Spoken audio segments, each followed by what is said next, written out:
Para penonton yang dimuliakan oleh Allah, di dalam Islam lengkap segala perkara yang diajarkan. Bukan hanya ibadah, bukan hanya munakahat, nikah kahwin, muamalah, bahkan ada juga imamah, iaitu kepimpinan pemerintahan. Namun yang seringkali disalahfahami di kalangan kita, menganggap bahawasanya imamah atau politik, siasah itu sebahagian daripada akidah. Ini tidak benar, sebagaimana yang diajarkan di dalam akidah Ahlus Sunnah wal Jamaah, bahawasanya politik itu sebahagian daripada Islam, tetapi dia bukanlah termasuk di dalam usulul aqaid, sehingga kita boleh mengkafirkan orang lain kerana berbeza pilihan kita. Tidak. Disebut oleh Imam Ibrahim Al-Laqani di dalam kitab Matan Jawharatut Tauhid, wa yajibu nasbu imami adlin, wajib melantik pemimpin yang adil. Tapi wajib di situ bukan fardu ainin, fardu kifayah, bisyar'i la bihukmil aqli. Wajib tadi itu pula dengan hukum syarak, bukan dengan hukum akal. Ini nak menolak fahaman daripada Mu'tazilah bahawasanya politik itu semata-mata pemikiran akal kita. Ini kalau di dalam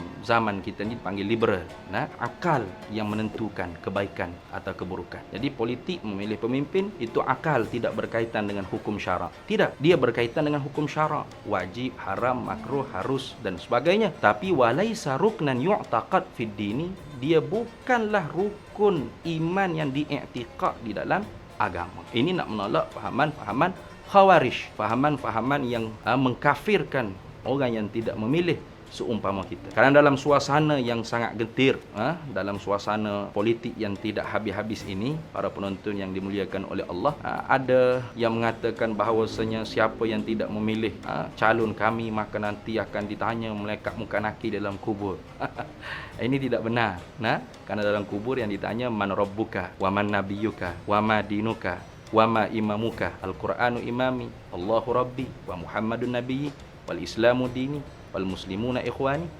Itu jawapannya. Tidak ada wama hizbuka, apa parti kamu, wama NGO uka, apa NGO kamu. Itu tidak ada. Kerana parti dan NGO itu hanya satu wadah untuk mencapai matlamatnya, ialah kekuasaan. Kalau NGO ada matlamatnya sendiri, kalau parti itu untuk meraih kekuasaan. Jadi kalau politik itu mesti ditafsirkan dengan kepartian, seolah-olah kalau orang yang tidak berparti maka dia telah menolakkan politik, maka dituduh dengan sekular, berarti para nabi, para rasul dulu tidak berpolitik. Karena sistem demokrasi berparti, ini baru wujud di zaman kita. Sedangkan nabi, para rasul, para nabi, termasuk nabi kita Muhammad sallallahu alaihi wasallam, semuanya berpolitik. Berpolitik dengan makna husnul tadbir bi riayati syu'uril ummah fid dakhilid daulah wa kharijiha wa riayati maqasid syar'iyyah. Keelokan dalam menyusun atur dengan sekira-kira menjaga kemaslahatan manusia, warga negara dan hubungan diplomatik dengan luar negara, serta menjaga maqasid syar'iyyah, 5 perkara atau 6 perkara yang dikatakan tujuan syarak